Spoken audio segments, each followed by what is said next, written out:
ছাত্ৰ ছাত্ৰীসকল, যোৱাটো ক্লাছত তোমালোকক মই শিকাইছিলোঁ স্বৰবৰ্ণ আৰু ব্যঞ্জন বৰ্ণৰ বিষয়ে। আজি মই তোমালোকক শিকাম বৰ্ণ বিন্যাস বা বৰ্ণ বিশ্লেষণ কেনেকৈ কৰিব পাৰি আৰু কাক কয়। ভালদৰে চাই ল'বা আৰু কপি উলিয়াই ক্লাছৰ নিচিনাকৈ লিখি ল'বা। চোৱা এতিয়া বৰ্ণ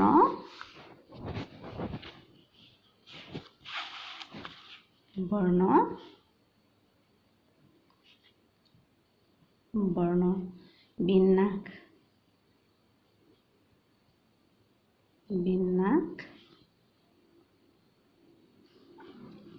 বা বৰ্ণ বিশ্লেষণ।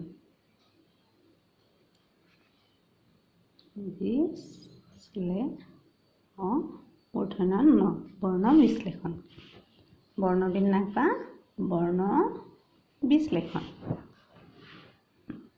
শব্দৰ এতিয়া বৰ্ণ বিশ্লেষণ বা বৰ্ণ বিন্যাস কাক কয় সেইটো ভালদৰে চোৱা। শব্দৰ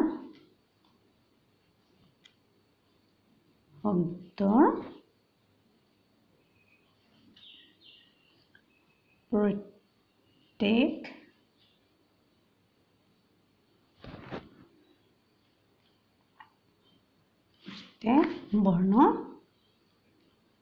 বৰ্ণ বেলেগ বেলেগকৈ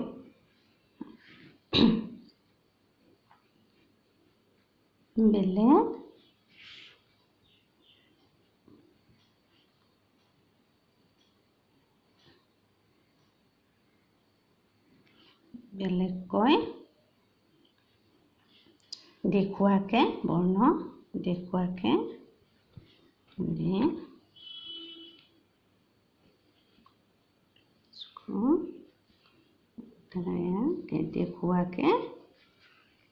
বৰ্ণ বিন্যাস বা বৰ্ণ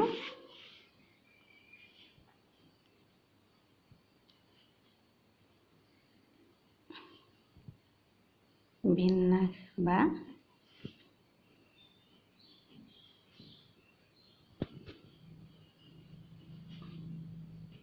বৰ্ণ বিশ্লেষণ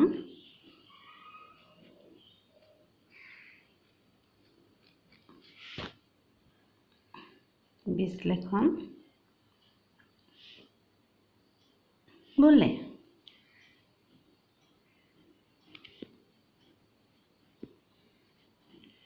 পালানে বুজি?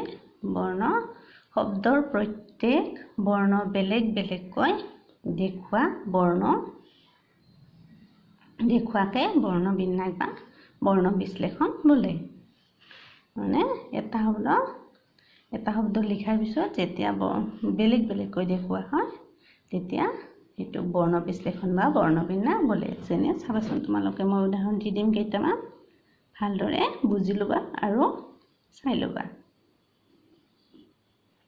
যেনে কাউৰী, ফাৰ্ষ্ট কাউৰী এটা দি দিলোঁ প্ৰথমতে, কটাকাৰে কা, হস্ৰু দীৰ্ঘইকাৰে ৰি, কাউৰী।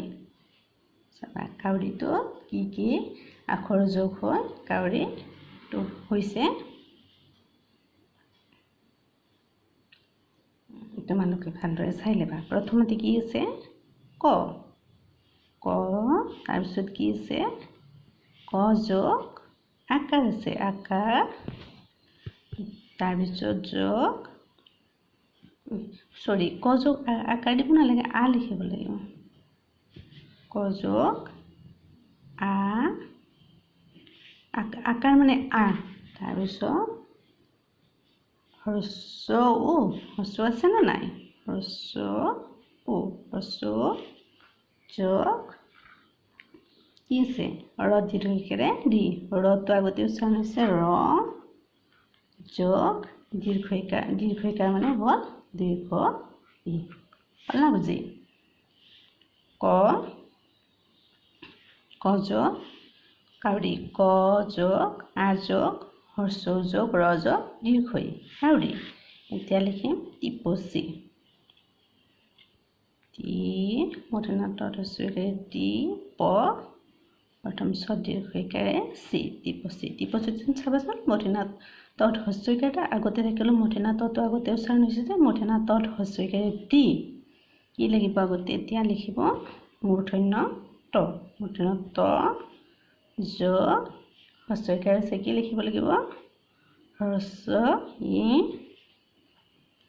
যোগ প প আছে যে প যোগ প মই কৈছিলোঁ যে আগৰ ক্লাছটো স্বৰবৰ্ণৰ লগত সদায় ব্যঞ্জন বৰ্ণৰ লগত স্বৰবৰ্ণ আহে উচ্চাৰণত এনে প অ উচ্চাৰণ হৈছে যে অটো ইয়াত লিখি দিব নেদেখাকৈ অ এটা লুকাই আছে যে ইয়াত অটো লিখি দিব লাগিব অ প যোগ প্ৰথম ছ যোগ দীৰ্ঘ ই কি হ'ল টিপচি হ'ল এবাৰ দিম চৰাই প্ৰথম ছ সহজ হয় তোমালোকে ভালকৈ বুজি ল'লে লিখিব পাৰিবা চৰাই প্ৰথম ছ যোগ প্ৰথম ছ আগতে আছে তাৰপিছত কি লিখিব লাগিব অ প্ৰথম ছ কৈছিল ন অ উচ্চাৰণ হৈছে প্ৰথম ছ যোগ অ যোগ ৰ আছে যে যোগ আকাৰ আছে কাৰণে আ লিখিব লাগিব আ যোগ লিখিব লাগিব হ্ৰস্ব ই হৈ গ'ল চৰাই তাৰপিছত কিন্তু কি নৈতন্ত তাৰপিছত কিন্তু প্ৰথমতে কি লিখিব লাগিব ক ক হ্ৰস্বইকাৰে কি ক যোগ হ্ৰস্ব ই যোগ কি আছে দন্ত ন দন্ত নৈতন্ত বুলি আছে যে যোগ দন্ত ত যোগ হ্ৰস্ব উ কিন্তু ময়ো এটা লিখি দিম চাবা অন্তস্থ অ মই ক'ৰবাত কোনোবা গ'লে ধৰি লোৱা তুমি ময়ো যাম এনেকৈ ক'লে যে কোৱা যে ময়ো আছে গতিকে যোগ মোৰ লগত এটা কি আহিব অ মহ এনেকৈ আহিছে যে মজ অযোগ অন্তস্থ আগতে ম অন্তস্থ তাকে ও এনেকৈ আহে যে অন্তস্থটো আগতে লিখিবলৈ ম অন্তস্থ যোগ কাৰ মানে ও পালা বুজি এতিয়া চাবা পক্ষ পক্ষ প আছে প যোগ কি দিব লাগিব অ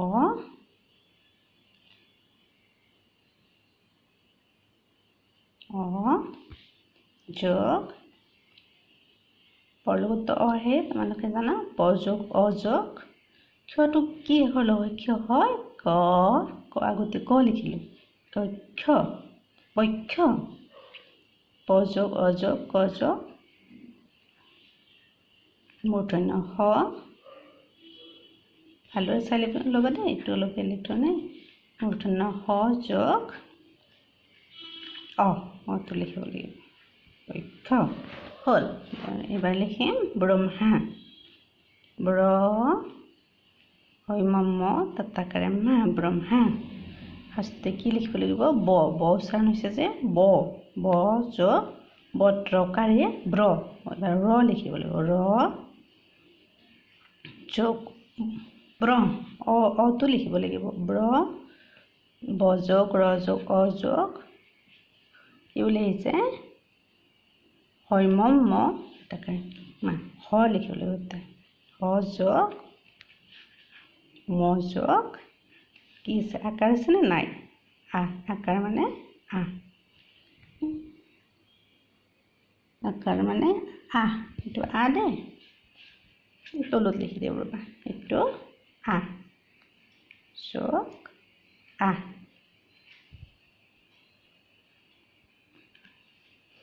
ব যোগ ৰ যোগ অটো লাগিব যোগ হ যোগ ম যোগ আ। ভালদৰে চাই ল'বা। চক্ৰ, এইবাৰ চক্ৰ লিখি দিম। প্ৰথম চক্ৰ। মই কি লিখিব লাগিব? প্ৰথম চৰ লগত অ এটা লাগিব। অ যোগ ক, কৈৰক্ৰ বুলি আছে যে, কটো সেইকাৰণে ফাৰ্ষ্টতে লাগিব। ক যোগ প্ৰথম কৈৰক্ৰ, ক যোগ কি বুলি আহিছে? কৰ পিছত কৈৰক্ৰ, ৰ যোগ এইডাল কি কাৰ? হ্ৰস্বকাৰ যোগ হ্ৰস্ব উ কি হ'ল?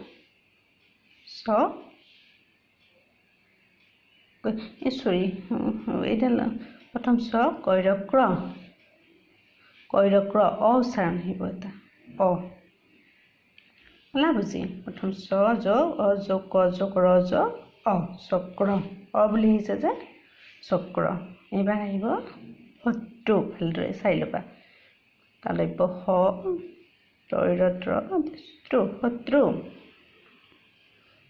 তালব্য হ যোগ অটো লাগিব দেই। অ যোগ অযোগ কি বুলি আছে? তৈৰত্ৰ বুলি আছে যে, দন্ত ত আৰু ৰ লগ হৈ আছে ইয়াত। দন্ত ত যোগ ৰ যোগ এইডাল কি কাৰ? তালব্য হ তৈৰত্ৰ তাত হ্ৰস্বকাৰে ট্ৰু। এবাৰ কি লাগিব? হ্ৰস্ব এটা লাগিব। হ্ৰস্বকাৰ আছে যে সেইকাৰণে।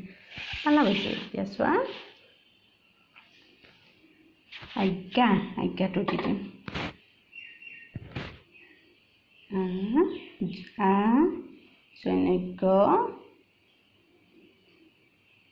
জৈনজ্ঞ তথাকাৰে আজ্ঞা মানে আ লাগিব।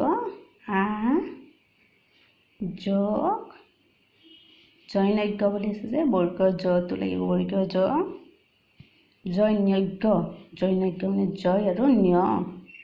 জৈনজ্ঞ হৈছে লগ হৈ। আৰু জৈনজ্ঞ যোগ এডাল কি আছে? আকাৰ আছে মানে আ লিখিব লাগিব। জৈনজ্ঞ আজ্ঞা। এইবাৰ দিম তোমালোকক মই আঞ্জা। নিয়োজন জ কাটাকাৰে আঞ্জা। আ যোগ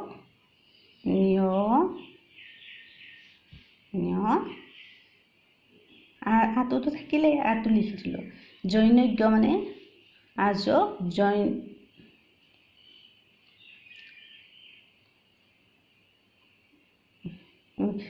নিয়োজন জ মানে নিয়োজন জ আঞ্জা আযোগ নিয়োজন জ উচ্চাৰণ হৈছে যে আযোগ নিয়োজন জ বৰ্গীয় জ যোগ কি হ'ব? বৰ্গীয় জ যোগ কি আছে? আকাৰ আছে নে? আ হ'ব। এইটো হ'ল আঞ্জা। আত আ হ'ল যোগ নিয়োজন জ যোগ যোগ আকাৰ আছে যে আ হৈছে। বুজি পাইছা? এবাৰ দিম মঞ্চ। নিয়োজন জ মঞ্চ। আৰু কি আহিব? যোগ মোৰ লগত অ এটা লাগিব দেই। অ যোগ নিয়োজন ছ বুলি আছে যে নিয়োজন ছ নিয়ত ভাৰ উচ্চাৰণ হৈছে যোগ ছ যোগ নিয়োজন ছ এনেকৈ উচ্চাৰণ হৈছে যে যোগ আ। কি আ নালাগে। নিয়োজন ছ যোগ অ লাগিব। মঞ্চ। নিয়োজন ছ যোগ মঞ্চ। বুজি এইটো মঞ্চ। তাৰপিছত বাঞ্ছান বৰ্তাকাৰে বা নিয়োজন ছ বাঞ্ছান কি লাগিব? এইবাৰ ব যোগ আকাৰ আছে যে আ ব যোগ আ যোগ যোগ কি লাগিব ন্যয়ছন ছ নিয় লাগিব নিয় উচ্চাৰণ হৈছে যে নিয় যোগ দ্বিতীয় ছ ন্যয়ছন ছ এনেকৈ উচ্চাৰণ হৈছে যে সেইকাৰণে নিয় যোগ দ্বিতীয় ছ যোগ এডাল কি আছে আকাৰ আছেনে আ পাঞ্চাং পালা বুজি এডাল আকাৰ আছে কাৰণে আটো লাগিব পাঞ্চাং তাৰপিছত তোমালোকক দিম চিহ্ন চি হৈনন্ন চিহ্ন প্ৰথম ছ হ্ৰস্বইকাৰে প্ৰথম ছ হ্ৰস্বইকাৰে চি প্ৰথম ছ যোগ হ্ৰস্বই যোগ প্ৰথম ছ যোগ হ্ৰস্বই যোগ হৈনন্ন হটো উচ্চাৰণ হৈছে যে হ যোগ হৈনন্ন দন্ত্য ন আৰু উচ্চাৰণ হৈছে যে অটো লাগিব অ চিহ্ন তাৰপিছত দিম তোমালোকক উত্তৰ উত্তৰ উ যোগ দন্তত্ব তৈতত্ব আছে যে দন্তত্ব যোগ দন্তত্ব যোগ দন্ত তৈতত্ব সেনেকৈ এটা উচ্চাৰণ হৈছে যে অটো লাগিব অ যোগ কি আছে ৰ উত্তৰ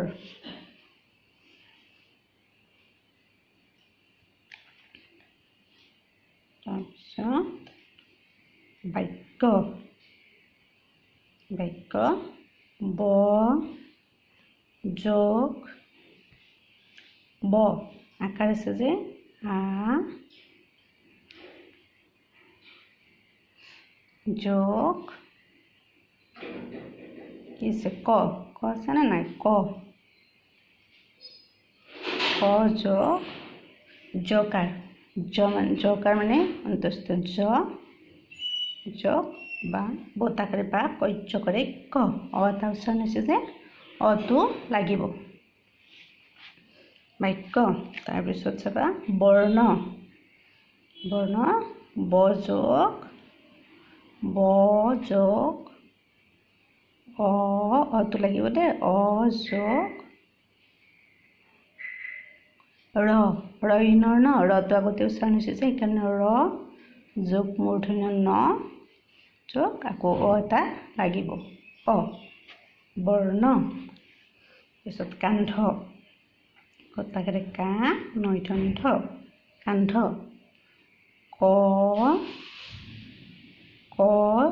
কটো লাগিব ক যোগ আকাৰ আছে যে আ নৈথন্থ কি উচ্চাৰণ হৈছে নৈথন্থ নটো আগতে যে উচ্চাৰণ হৈছে সেইকাৰণে দন্ত ন আৰু থলক হৈছে যে দন্ত ন যোগ দন্ত থ যোগ অটো লাগিব দেই নৈথন্থ কান্ধ পালা বুজি এতিয়া দিম ওখ ওখটো সহজ হয় তোমালোকে ভালদৰে চোৱা অটো লিখিলা অ যোগ খ ওখ দেখাত ওখ আছে কিন্তু ইয়াৰ লগত এটা অযোগ হৈছে যে ওখ সহজ হ'লেও চাবা ভালদৰে তাৰপিছত চাপৰ প্ৰথম চতাকেৰে চাপৰ প্ৰথম ছ যোগ কি লাগিব এটা কি আকাৰ আছে যে আ ছ যোগ আ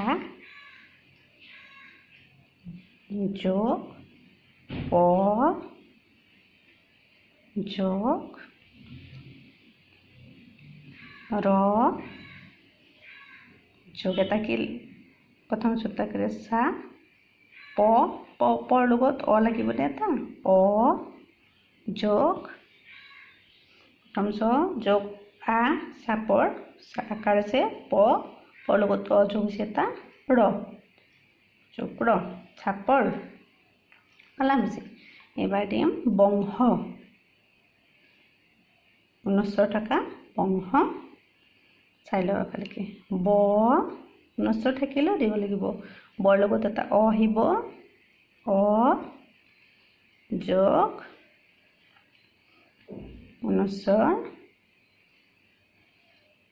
যোগ তালব্য হৰ লগত এটা অ আহিব এইটোতো বুজি পাইছা তোমালোকে সদায় স্বৰবৰ্ণৰ লগত ব্যঞ্জন বৰ্ণৰ লগত এটা স্বৰবৰ্ণ যোগ হয় এইটো পাহৰি নাযাবা নহ'লে তোমালোকৰ ভুল হৈ যাব বংশ তাৰপিছত হাঁহি প্ৰত্যেকৰে হা চন্দ্ৰবিন্দু থকা এটা দিম দেই সেইটোও লাগিব নহয় হাঁহি হাঁহি হৰটো ফাৰ্ষ্ট লিখিলা হ আছে নহয় হ যোগ কি আছে আকাৰ আছেনে নাই হ যোগ আ যোগ আকাৰ মানে আ যোগ এইটো কি এইটো চন্দ্ৰবিন্দু এইটোও লাগিব চন্দ্ৰবিন্দু যোগ হস্যকেৰে হি হাঁহি হটো লাগিব হস্যকেৰে হা হি হি হ যোগ কি লাগিবতো হস্য ই তোমালোকে ভালদৰে আখৰটো পঢ়োঁতে কোনটো আগতে উচ্চাৰণ হৈছে কোনটো পিছত হৈছে সেইটো চাই ল'বা এবাৰ দিম এটা নিকিন বিসৰ্গ থকা দিম কি ন নিকিন গতিকে কি লিখিব লাগিব ন ধস্যকে দন্ত ন ধস্যকে ন নি হৈছেনে দন্ত নটো আগত দন্ত ন যোগ হস্য ই যোগ টো দিব লাগিব বিসৰ্গ দিব লাগিব বিসৰ্গ যোগ ক ধস্যকে কি আছে ন কটো ফাৰ্ষ্ট ক যোগ হস্য ই হস্যকে আছে হস্য ই যোগ দন্ত ন এইখিনি পালানে বুজি ছাত্ৰ ছাত্ৰীসকল তোমালোকে এইখিনি পালা বুজি এইখিনি এবাৰ চাই লোৱা পালা বুজি এইখিনি বুজি পালা এতিয়া তেতিয়াহ'লে আজিলৈ এৰো তোমালোকে ঘৰত ভালদৰে পঢ়িবা আৰু লিখিবা